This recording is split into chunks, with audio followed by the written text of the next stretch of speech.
이번 강의에서는 지난 강의에 이어서 하나님의 이름들을 계속해서 알아보도록 하겠습니다. 하나님의 정확한 이름은 무엇인지 알아보기 위해 지난 시간에 몇 개의 이름을 알아보았는데요.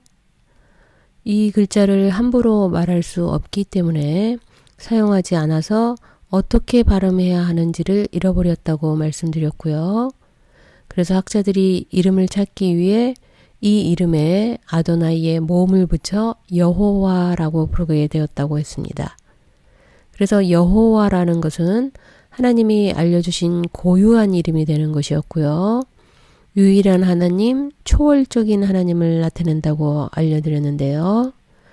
여호와와 같은 의미이지만 히브리적 사고가 들어간 이름이 야훼라고 했고요. 이 이름은 유대인과의 관계로 이루어진 이름이라는 것을 알게 되었었는데요. 이름들을 통해 하나님이 어떤 분이신지 그분의 성품까지도 알 수 있었는데 이번 시간에도 계속해서 하나님의 이름을 더 알아보도록 하겠습니다. 우리가 가장 많이 사용하는 이름은 하나님이라는 단어이겠죠.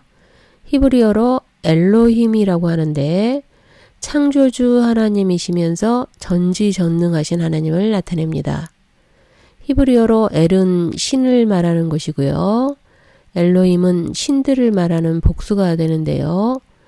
영어로 갓이 되는 것이고요.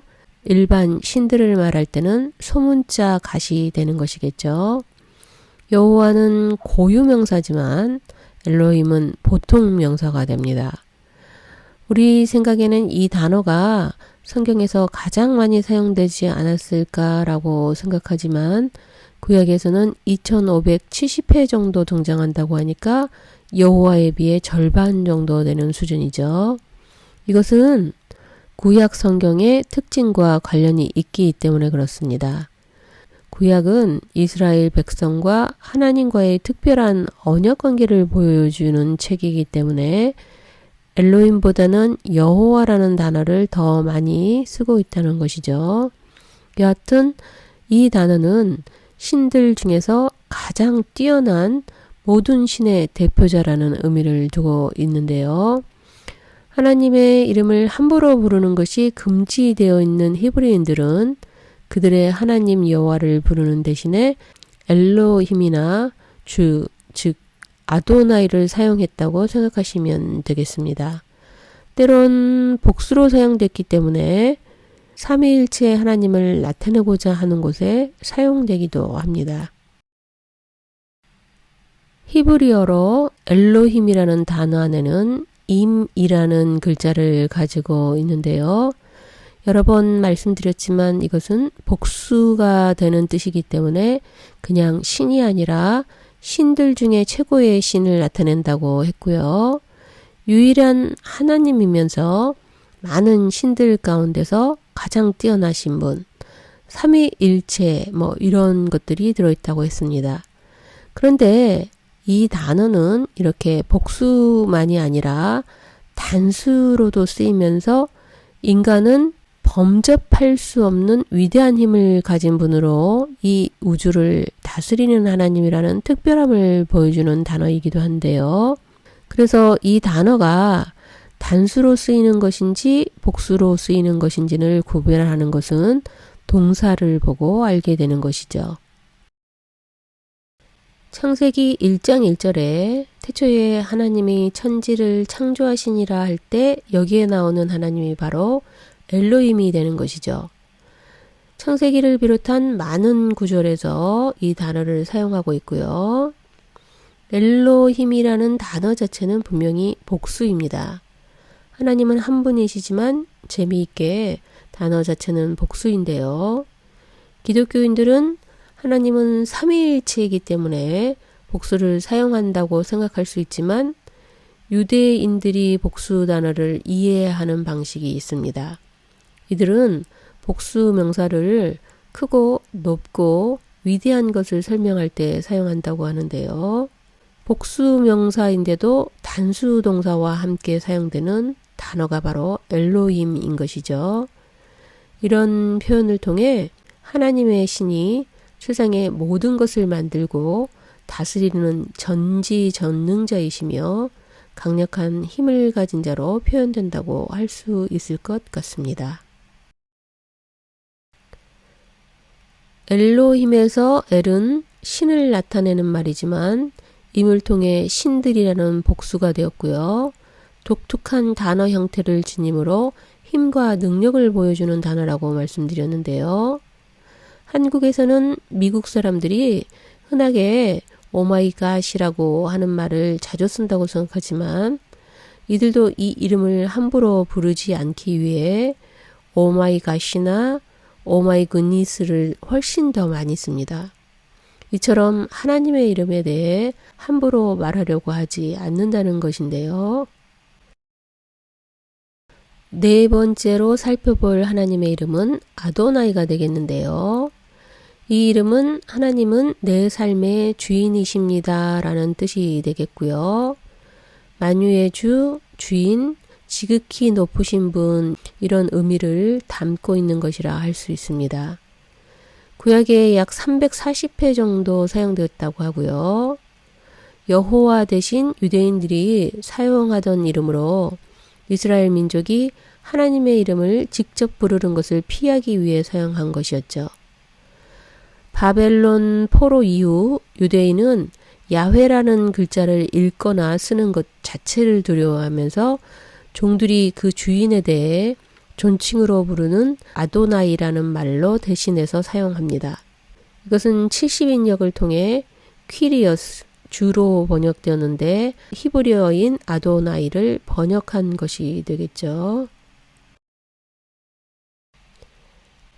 아도나이는 주로 영어 번역에서는 로드로 번역되었는데요. 여호와인 로드는 모두 대문자로 사용되죠. 이 단어의 어근은 아돈인데요. 엘의 복수형이 엘로힘인 것처럼 아도나이는 아돈의 복수형입니다.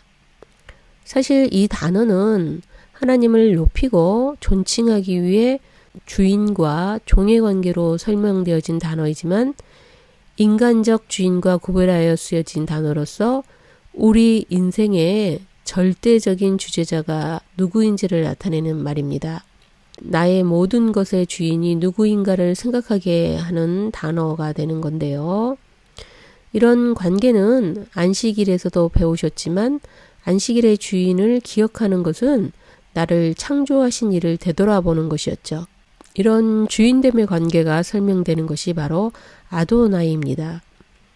시편 18편 1절이나 출애굽기, 민수기 등에서 사용됐는데요. 예수님과 주님이라는 단어 사이에서 아도나이라는 뜻을 더 명확하게 알 수 있습니다. 마태복음 22장을 읽어보도록 하겠습니다. 바리새인들이 모였을 때에 예수께서 그들에게 물으시되 너희는 그리스도에 대하여 어떻게 생각하느냐? 누구의 자손이냐? 대답하되 다윗의 자손이니이다. 이르시되 그러면 다윗이 성령에 감동되어 어찌 그리스도를 주라 칭하여 말하되 주께서 내 주께 이르시되 내가 내 원수를 내 발 아래에 둘 때까지 내 우편에 앉아 있으라 하셨도다 하였느냐. 다윗이 그리스도를 주라 칭하였은즉 어찌 그의 자손이 되겠느냐 하시니. 이 장면은 예수님과 바리새인과의 논쟁하는 장면인데요. 예수님께서 그리스도가 누구의 자손이냐 묻죠. 그러자 다윗의 자손이라고 답합니다. 여기서 예수님께서 다윗이 그리스도를 주라고 말했는데 어찌 그의 자손이 되겠느냐 이 말인데요.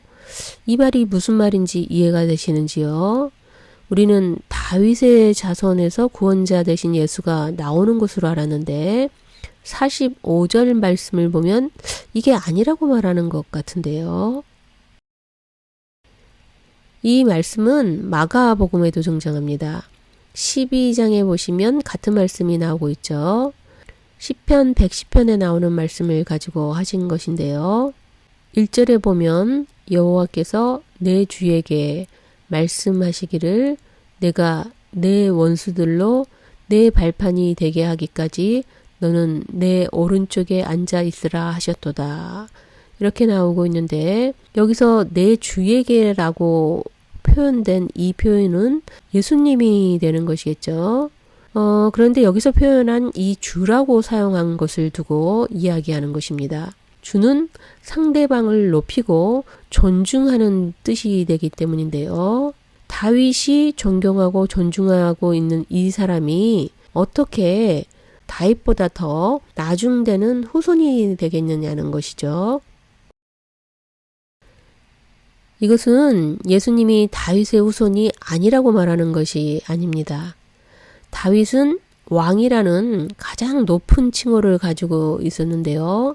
그런데 다윗이 주라고 불렀다는 것은 왕보다 더 높은 분이라는 것을 나타내고 있다는 것이죠. 다윗의 자손이라는 것은 단지 다윗의 후손이라는 것만이 아니라 메시아라는 의미로 유대인들 사이에는 이미 널리 가지고 있는 의식 중의 하나였습니다. 여기서 우리는 예수님의 신분이 무엇인지 알게 되는 것인데요. 맹인 바디메오는 마가복음 10장에서 예수님을 다윗의 자손이라고 부릅니다. 마태복음 15장에 나오는 귀신 들린 딸을 가진 여인과 마태복음 20장의 길가에 있던 두 명의 맹인들, 또 누가복음에 나오는 맹인도 다윗의 자손이여 나를 불쌍히 여기소서 라는 말을 동일하게 하고 있는데요. 이렇게 다윗의 자손이라 고백하는 이들에게는 모두 공통점이 있습니다. 치유가 필요한 자들이 예수님의 능력을 인정하고 있다는 것과 자신을 불쌍히 여겨달라는 믿음의 고백을 하고 있는 것인데요. 자신을 낮추고 상대방의 능력을 인정할 때 자신의 힘으로는 도저히 할 수 없음을 나타낼 때 쓰는 말이 되는 것이죠. 나의 모든 것을 내려놓았을 때 드디어 당신은 나의 주님이라는 고백을 할 수 있다는 것입니다. 이처럼 아도나이는 야훼라는 이름을 부르지 않기 위해 사용한 이름이지만 이 이름 안에는 나의 진정한 신앙 고백이 들어있는 이름이 되었다는 것을 기억하셨으면 좋겠습니다. 구약에서 많이 쓰이는 이름인 여호와, 야훼, 엘로임, 아도나이에 대해서 알아보았는데요. 이번에는 신약에서 나오는 하나님의 이름들을 알아보겠습니다. 먼저 데오스라는 이름이 되겠는데요. 이 이름은 히브리어에 엘로임은 헬라어로 번역한 것입니다. 그리고 키리오스가 있겠는데요. 이거는 히브리어의 아도나이를 헬라어로 번역한 것이고요. 그렇다면 신약에서는 여호와나 야훼라는 이름이 사용되지 않는다는 것인데요. 왜 그럴까요? 여호와나 야훼는 고유한 하나님의 이름이니까 계속해서 같은 이름으로 남아 있어야 할 것 같은데요. 이 이름들은 이스라엘 민족과의 관계 속에 있는 이름이죠. 이제 신약은 예수님을 통해 더 이상 이스라엘과의 언약 안에 머물고 있지 않습니다. 이방인들에게 모든 복음이 전파되었기 때문에 여호와라는 이름보다 엘로힘과 아도나이라는 이름만이 남게 된 것이죠. 여기까지 나온 이름들이 잘 정리되셨을 것으로 생각되는데요. 이제 지금까지 나왔던 이름들을 연결하여 하나님의 성품을 드러내는 이름들이 무엇이 있는지 알아보도록 하겠습니다. 여호와라는 이름과 함께 되는 하나님의 이름들을 살펴보겠는데요. 지금부터는 하나님을 향해 부르던 다양한 이름들이 나올 것 같은데요. 먼저 여호와 이레입니다.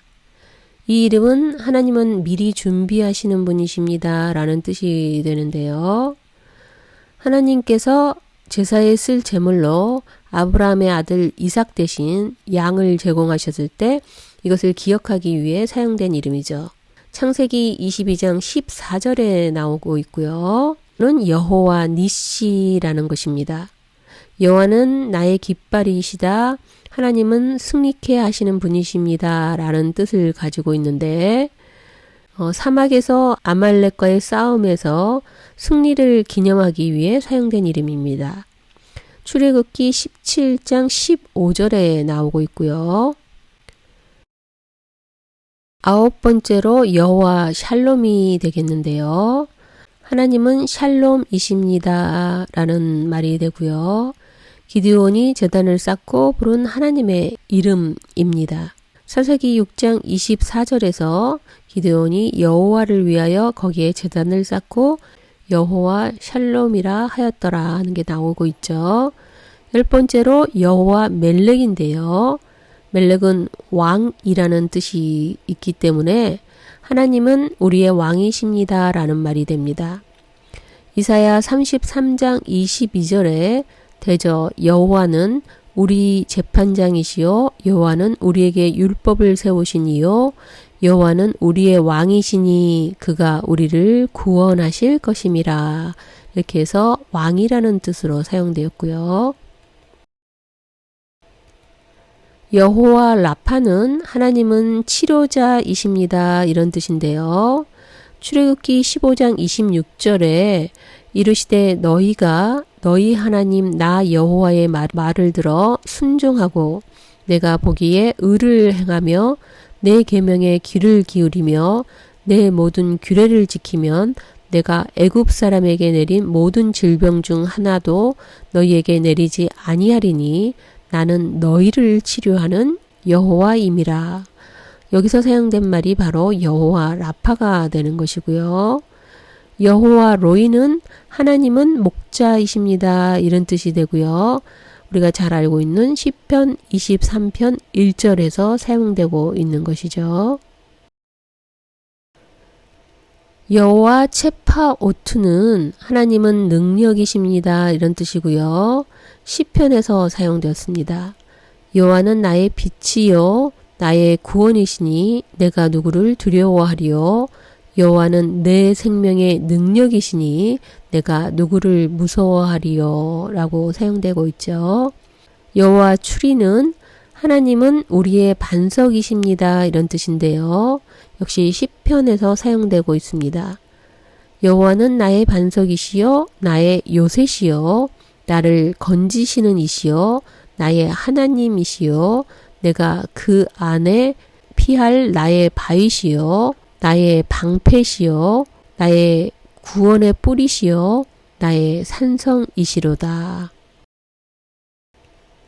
여호와 삼마인데요. 하나님은 거기 계시는 분이십니다. 라는 뜻으로 에스겔 48장 35절에 보시면 그 사방의 합계는 18,000척이라 그날 후로는 그 성읍의 이름을 여호와 삼마라 하리라 라고 사용되고 있는 게 보이시죠? 여호와 카도시인데요. 카도시는 거룩하다는 뜻을 가지기 때문에 하나님은 거룩하게 하시는 분이십니다. 라는 말이 되겠습니다. 레위기 20장 8절에 보시면 너희는 내 규례를 지켜 행하라. 나는 너희를 거룩하게 하는 여호와이니라 라는 말이 나오고 있죠. 하나님은 거룩한 분이심을 알려줍니다. 이렇게 여호와와 관련된 이름들을 알아보았고요. 지금부터는 엘이나 엘로힘을 사용하는 하나님의 이름들을 살펴보도록 하겠습니다. 17번째로 엘사다인데요. 하나님은 모든 필요를 공급하는 분이십니다. 라는 뜻으로 창세기 17장 1절부터 20절 사이에 사용되고 있고요. 18번째로 엘올람인데요. 하나님은 영원하신 분이십니다. 이런 뜻으로 창세기 21장 33절에 아브라함은 브엘세바에서 에셀 나무를 심고 거기서 영원하신 여호와의 이름을 불렀으며 라고 나오고 있죠. 19번째로 엘칸나인데요. 하나님은 질투하는 분이십니다. 라는 뜻을 가지고 있고요. 신명기 4장 24절에 보시면 내 하나님 여호와는 소멸하는 불이시여 질투하시는 하나님이시라 라고 나오고 있죠. 엘로이입니다. 하나님은 나를 살피시는 분이십니다 라는 뜻이 있고요. 창세기 16장 13절에 보시면 하갈이 자기에게 이르신 여호와의 이름을 나를 살피시는 하나님이라 하였으니 이는 내가 어떻게 여기서 나를 살피시는 하나님을 배웠는고 함이라 이렇게 나오고 있습니다. 이번에는 엘리온이 되겠는데요. 하나님은 가장 높으신 분이십니다 라는 뜻이 있고요. 창세기 14장 19절에 그가 아브라함에게 축복하여 이르되 천지의 주제이시요 지극히 높으신 하나님이여 아브라함에게 복을 주옵소서 하고 나오고 있죠. 여기서 지극히 높으신 하나님을 가리킬 때 엘리온이라고 그렇게 칭하고 있습니다. 22번째로 엘로헤 이스라엘이 되겠는데요. 이 뜻은 이스라엘의 하나님이라는 말이 됩니다. 창세기 33장 20절에 보시면 거기에 제단을 쌓고 그 이름을 엘로헤 이스라엘이라 불렀더라 하고 나오고 있죠. 지금까지 여호와에 관련된 이름들과 엘로힘에 관련된 이름들을 살펴보았는데요. 이 외에 하나님의 성품을 나타내는 여러 가지 이름들을 더 알아보도록 하겠습니다. 다들 잘 알고 계시는 임마누엘이 되겠는데요. 하나님은 우리와 함께 하시는 분이십니다 라는 뜻이 되고요. 마태복음 1장 23절에 그의 이름은 임마누엘이라 하리라 하셨으니 이를 번역한 즉 하나님이 우리와 함께 계시다 함이라 이런 말씀이 있고요. 로고스가 되겠습니다. 하나님은 말씀이십니다 라는 뜻을 가지고 있는데요. 요한복음 1장 1절에 태초에 말씀이 계시니라. 이 말씀이 하나님과 함께 계셨으니 이 말씀은 곧 하나님이시니라 이렇게 나오고 있죠.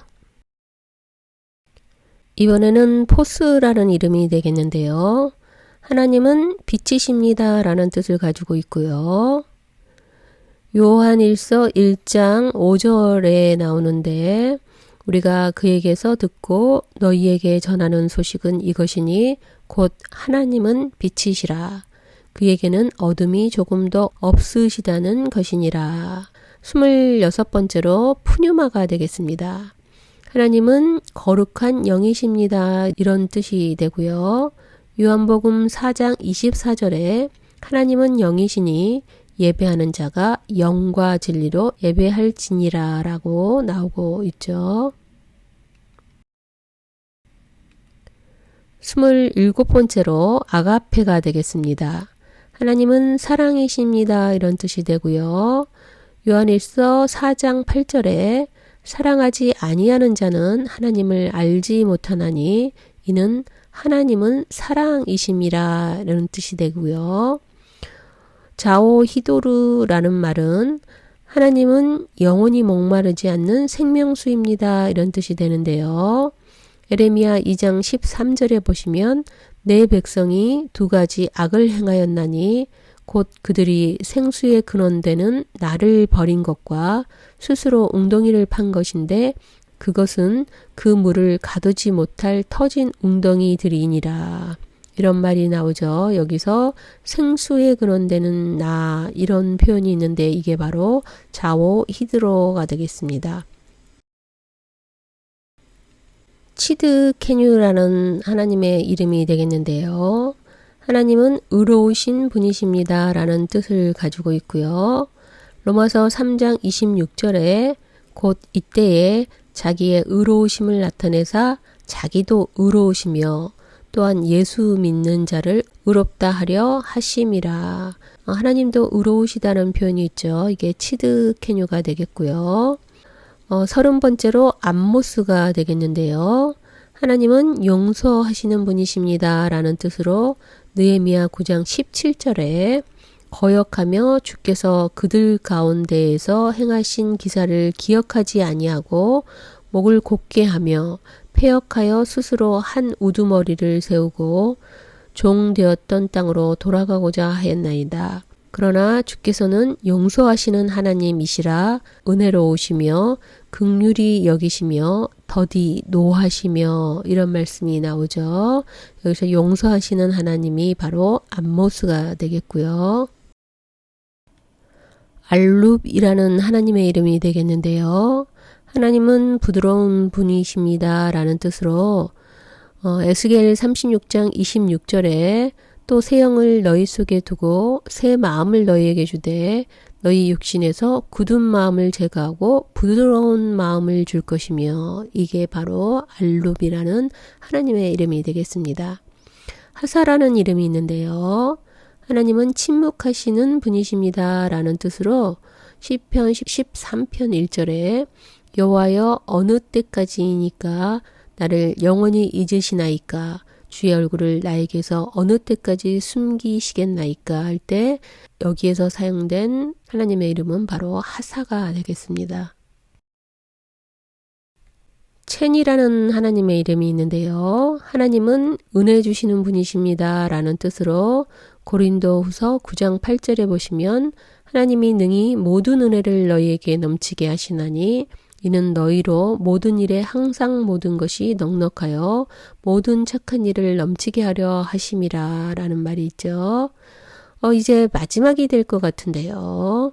나함이라는 이름이 있습니다. 하나님은 위로하시는 분이십니다 라는 뜻으로 고린도후서 1장 4절에 우리의 모든 환난 중에서 우리를 위로하사 우리로 하여금 하나님께 받는 위로로서 모든 환난 중에 있는 자들을 능히 위로하게 하시는 이시로다. 위로 주시는 분으로 표현되고 있는 것이 나함이라는 하나님의 이름입니다. 이렇게 해서 하나님의 이름들을 알아보았는데요. 이처럼 하나님의 이름은 매우 다양하게 불리고 있는데요. 이것은 한국어 성경에서도 마찬가지입니다. 대부분의 영어 성경이 로드로 표기하고 있음에도 불구하고 개역 성경이 여호와로 표기한 것은 바로 ASV 영향 때문입니다. 한국 개역 성경은 미국 표준판 영어 성경인 ASV를 번역했는데요. 성경을 현대어로 번역한 표준 세번역 성경은 구약의 여호와를 모두 주로 표시했습니다. 이것은 표준 세번역의 번역은 하나님의 이름을 주라고 번역한 교회의 오랜 전통과 성경 번역의 전통을 따랐기 때문인데요. 이처럼 한국 성경도 하나님의 이름에 대해서 여러 가지로 표기하고 있죠. 여전히 하나님의 이름은 다양하게 불리고 있는데요. 이것은 하나님의 이름은 하나의 언어로 정의할 수 없다는 것을 보여주는 것이죠. 하나님은 다양하고 전지전능하시기 때문에 또 못하시는 일도 없고요. 그래서 그의 성품을 드러내시는 것도 다양한 방법으로 드러내십니다. 따라서 그분의 이름을 인간의 언어로 구속할 수 없다는 것이죠. 하나님의 이름은 이처럼 그 자체만으로도 신비로움을 우리에게 던져주고 있는 것입니다. 이제 요약을 해보겠는데요. 창세기 1장과 2장은 저자가 다르다는 것을 말씀드렸고요. 저자가 다르기 때문에 많은 부분을 서로 다르게 이야기하는 부분들이 있었는데 부르는 하나님의 이름이 달랐고 인간이나 동물이 만들어진 순서나 창조하는 모습도 다르다고 말씀드렸습니다. 1장의 내용이 2장 4절까지 넘어가면서 우리가 저자가 다르다는 것을 느끼지 못했고요. 저자가 다르다고 할지라도 1장과 2장은 서로를 보충 보완해주는 관계라고 말씀드렸습니다. 또한 하나님의 이름이 다르듯이 하나님을 부르는 다양한 이름들이 있었는데 30개가 넘는 이름들을 알아보았습니다. 성경은 하나님께서 원저자라는 것을 보여주는 책입니다. 성경을 자세히 읽지 않았기 때문에 많은 부분을 놓치면서 1장과 2장의 내용이 다르다는 것도 인지하지 못했는데요.